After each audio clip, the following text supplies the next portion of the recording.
আমি আহি পাইছোঁ নংপুত গুৱাহাটীৰ পৰা ওলাই আহিছোঁ মেঘালয় ঘূৰিম বুলি চেৰাপুঞ্জী ডাউকি এনেকুৱা ধৰণৰ কিছুমান ভাল ভাল লোকেশ্যন চাবলৈ বাবে ওলাই আহিছোঁ এতিয়া বৰ্তমান আমি নংপুত পাইছোঁ ক'ত থাকিম কেনেকুৱা কি কৰিম এতিয়ালৈকে একো গম পোৱা নাই খালি ওলাই আহিছোঁ গাড়ীত দুখন টেণ্ট আছে কিন্তু মানুহ আছোঁ আমি বহুত কেইজন ক'ৰবাত যদি টেণ্টত পাৰোঁ টেণ্টত থাকিম আৰু হোটেলত পালে হোটেলত থাকিম তেনেকুৱা ধৰণৰ কোনো প্লেন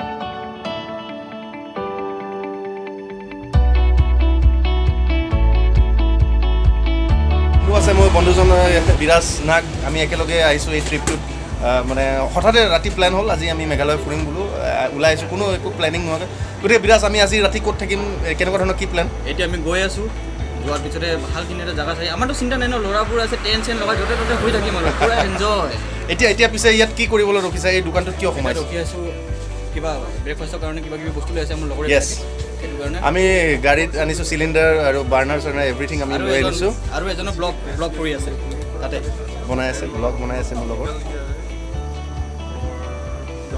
গতিকে ফুল এনজয় কৰিম বুলি ভাবিছোঁ আৰু আপোনালোককো দেখুৱাম কি কি কৰিব পাৰোঁ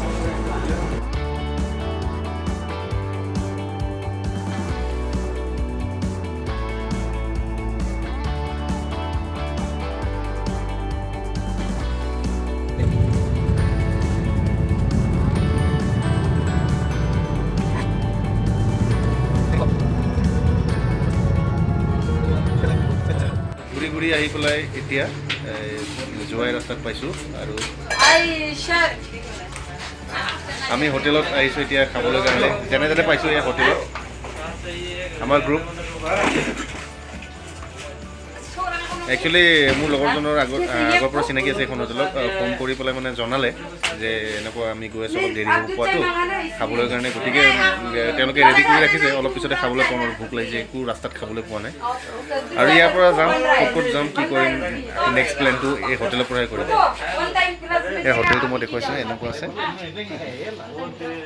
ফাইনেলি ভাত আহিল প্ৰায় 1 ঘণ্টামান সময় লাগিল আমি খাই আছোঁ ৰাইচ লগত মুৰ্গী মাংস লৈছোঁ আৰু গাহৰি মাংস লৈছোঁ খাওঁ মানে বিৰাট ভাল লাগি আছে বুকত খাইছোঁ আমি খাই থাকোঁ আপোনালোকে চাই থাকক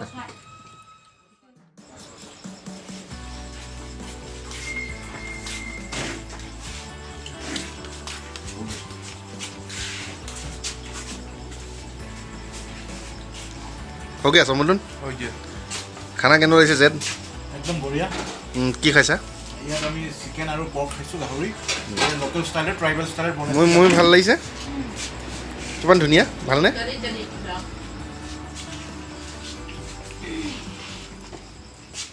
ভাত চাত খোৱা হ'ল আৰু ফাইনেলি আমি এই হোটেলৰ ওচৰতে এই হোটেল ইফালে আছে এইবোৰ হোটেল তাৰ কাষতে আমি টেণ্ট লগাইছোঁ শুবলৈ কাৰণে এয়া হৈছে টেণ্ট অলপ আন্ধাৰটো আছে যাৰ কাৰণে মই দেখাব পৰা নাই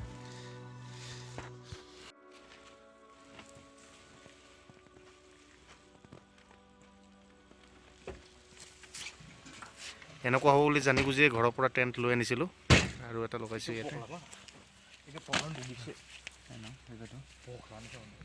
ৰাতিপুৱা হ'ল এতিয়া প্ৰায় আপোনাৰ 6:30 বাজিছে ৰাতি শুবলৈ বহুত চেষ্টা কৰিছোঁ কিন্তু শুবলৈ পৰা নাই শুওঁতে দেৰি হৈছে 3টামান বাজিছে মোৰ লগৰজনে যি নাক বজাইছে মানে টেণ্টৰ ভিতৰত সাৰে পাই গ'ল এইফালে বতৰ ঘাৰাং ঘুং মাৰি আছে তো ৰাস্তাৰ কাষতে শুইছোঁ যেতিয়া গাড়ীও গৈ আছে মোৰ লগৰজনে একদম বৰ বেয়াকৈ শুইছে আৰু একো গম পোৱা নাই তাৰপিছত এইফালে ৰাতিপুৱা শুবলৈ ওলাইছোঁ 3টামানত অলপ দেৰি পিছত ওচৰত পোহনীয়া যিমানবোৰ মুৰ্গী আছে চবৰে মানে কান্দোন আৰম্ভ এটাৰ পিছত এটা ডাক দি আছে চিঞৰি আছে মানে টোপনিটো যেনে তেনে বহুত কষ্টত মানে শুব লগাত পৰিছে আৰু বেছি দেৰি শুবই নাপালোঁ মানে প্ৰায় 4:30মানত টোপনি আহিছে আৰু 5:30টাৰ ভিতৰতে মানে টোপনিটো ভংগ তাৰপিছত লগৰকেইটাৰ উৎপাত কি ক'ম আৰু ডাউকিৰ অভিমুখে আকৌ যাত্ৰা আৰম্ভ কৰিছোঁ প্ৰথমে আমি ক্ৰাংচুৰি পাম যিটো ৰাস্তা দি আহিছোঁ ক্ৰাংচুৰি মই পিছত মেপত দি দিম কেনেকুৱা ধৰণৰ মই গ'লোঁ কোনটো ৰাস্তা ইউজ কৰিলোঁ প্ৰথমে ক্ৰাংচুৰি পাম এতিয়া আমি যিখিনি জেগাত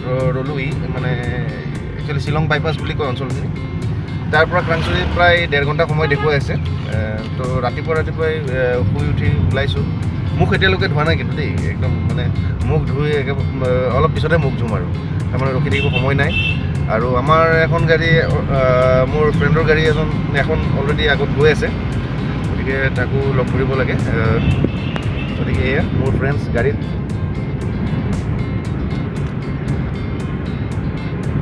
বিৰাজ, তাৰপিছত এইটো ৰণৱ, প্ৰণীত, হেল্ল', চবেই আমি গৈ আছোঁ।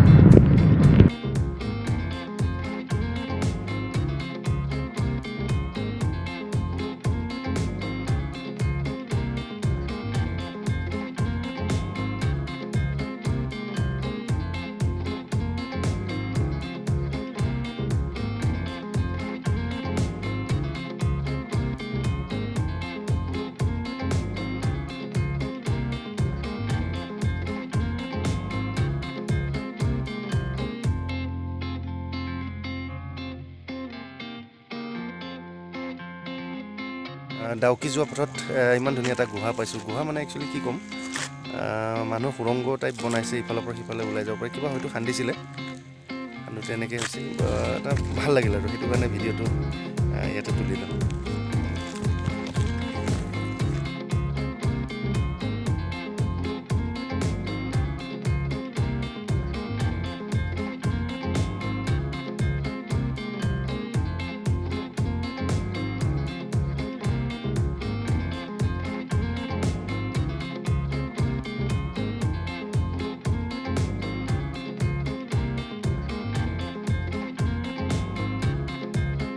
ক্ৰাংচুৰী ৰাস্তা পাইছোঁ।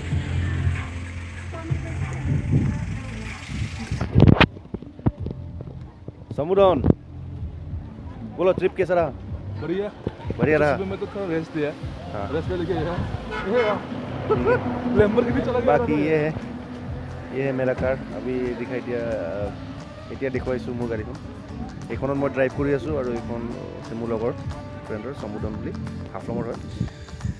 ঘূৰি ঘূৰি আহি এতিয়া ক্ৰাংচুৰী ৱাটাৰফল বুলি জেগা পাইছোঁ, যদিও ৱাটাৰফলটো দেখা নাই, কিন্তু এটা ধুনীয়া স্পট এটা পাইছোঁ। তাতে এতিয়া পানী টেপ পাইছোঁ। এতিয়া মুখ ধুম, ব্ৰাছ কৰিম। ইমান দূৰ আহিলোঁ, মুখ নোধোৱাকৈ কি ক'ম, ভোকো লাগি আছে। তেতিয়া আমি আমাৰ যিবোৰ চিলিণ্ডাৰ আনিছোঁ, বাৰ্ণাৰ আনিছোঁ, সেইবোৰ কানেক্ট কৰিম, বনাম ব্ৰেকফাষ্ট ইয়াতে ধুনীয়াকৈ। ইয়াতে আমি সুধি লৈছোঁ একচুৱেলি যে ইয়াত বনাব পাৰিনে, ধুনীয়াকৈ তেওঁলোকে পাৰি কৈছে। লগতে বাথৰুম আছে, ইমান ধুনীয়া বনাই আছে, আৰু অলৰেডি 2টা বাথৰুম কমপ্লিটো হৈছে, গতিকে আমাক তেওঁলোকে সকলোখিনি সুবিধা দিছে। আহিব পাৰে ক্ৰাংচুৰী ৱাটাৰফললৈ।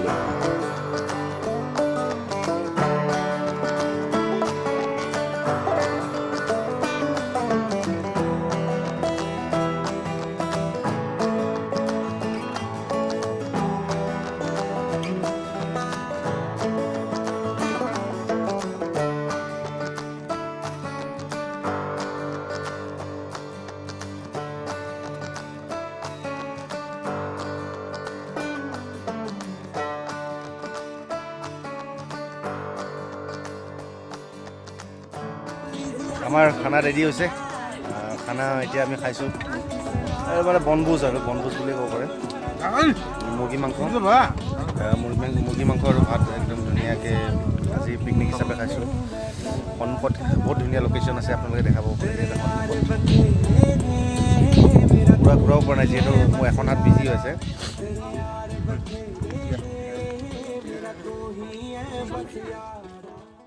এতিয়া আমি ক্ৰাংচুৰী ৱাটাৰফললৈ গৈ আছোঁ। একদম তললৈ নামি যাম, য'ৰ পৰা আমি ভাত খালোঁ সেই অঞ্চলৰ পৰা নামি যাওঁ। একদম বহুত খোজকাঢ়িব লগাত পৰিছে। এতিয়াতো নামি গৈ আছোঁ, উঠিলে গম পাম আৰু কিমান ভাগৰ লাগে। এতিয়াও আমি ৱাটাৰফলটো দেখা নাই। ওপৰৰ পৰা এটা ভিউ পইণ্ট আছে, অলপ দেখা পায়, কিন্তু ভাবিয়ে ভয় লাগিছে দেখোন, ইমান তলত যাব লাগিব, আৰু গৰমো খুব দিছে। গতিকে গাড়ীতে এখন পুৰণা ছাতি আছিলে, কেতিয়া কোনে ক'ত থৈ গৈছিলে নাজানো, ছাতিখন তাকে ব্যৱহাৰ কৰি আছোঁ আৰু।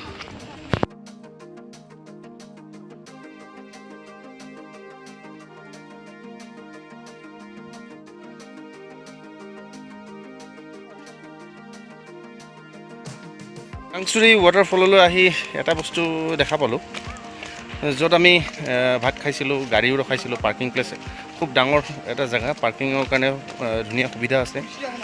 বহুতো ব্লগাৰবিলাকে ভিডিঅ' বনায়, কিন্তু এটা বস্তু সাধাৰণতে বৰ নেদেখুৱায় তেওঁলোকে, কিন্তু সেইটোৰ বিষয়ে নেদেখুৱালে এটলিষ্ট ক'ব লাগে যে মানে প্ৰস্ৰাৱ পায়খানা আমাৰ যিবোৰ হয়, মানে টয়লেট, মানে ক'ত গ'লে কেনেকুৱা ধৰণৰ সুবিধা কি আছে, সেইটো মই ক'ব যাওঁ ক্ৰাংচুৰি ৱাটাৰফললৈ আহিলে আপোনালোকে খুব সুন্দৰ মানে পেচাব পেখানা কৰা ঘৰ পাব, কোনো প্ৰব্লেম নাই, কোনো অসুবিধা নহয়, ধুনীয়াকৈ বনাইছে, পানী একদম ভৰপূৰ, পানীৰ কাৰণে কেতিয়াও মানে অসুবিধা নহয়।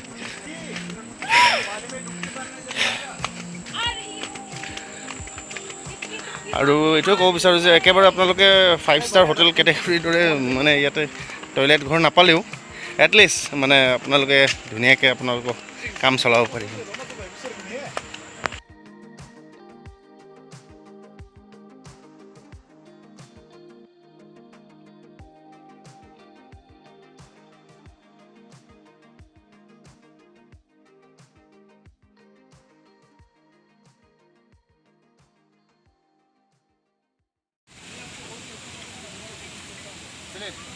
उड़ा नहीं नाव नाव उड़ा पीछे नीचे जाके देखते हैं।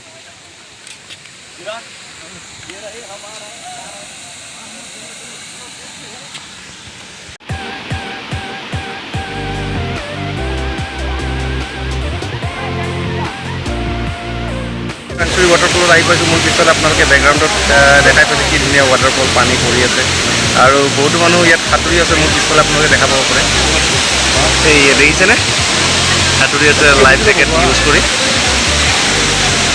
কি সুন্দৰ অপূৰ্ব।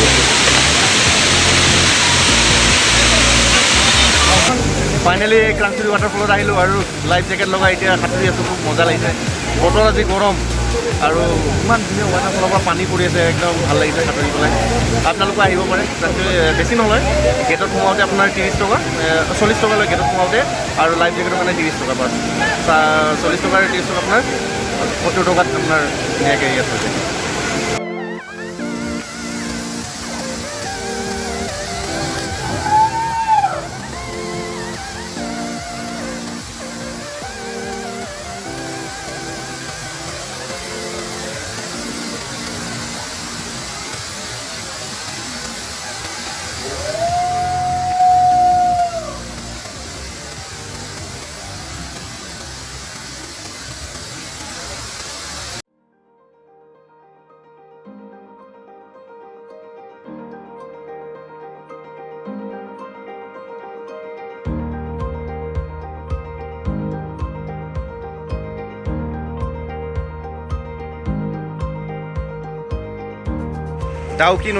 ডাউকি নদীত আহি পাইছোঁ বৰ্তমান। মোৰ পিছফালে আপোনালোকে দেখা পাইছে, এয়া হৈছে ডাউকি নদী আৰু ডাউকি নদীৰ বেক চাইডে যিবোৰ গছ গছনি দেখা পাইছে, যিবোৰ লেণ্ড এৰিয়া দেখা পাইছে, সেয়া হৈছে বাংলাদেশ।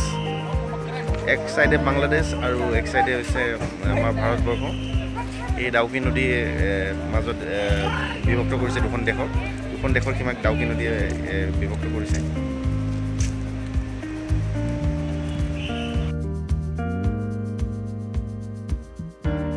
ব্যস্ততাৰ মাজতে হঠাতে সময় উলিয়াই ঘূৰি আহিলোঁ মেঘালয়ৰ পৰা। বন্ধুসকলৰ সৈতে কটোৱা প্ৰতিটো মুহূৰ্তই যেন স্মৃতিত ৰোমন্থন হৈ ৰ'ব। আশা কৰোঁ আপোনালোকে ভিডিঅ'টি চাই নিশ্চয় ভাল পালে।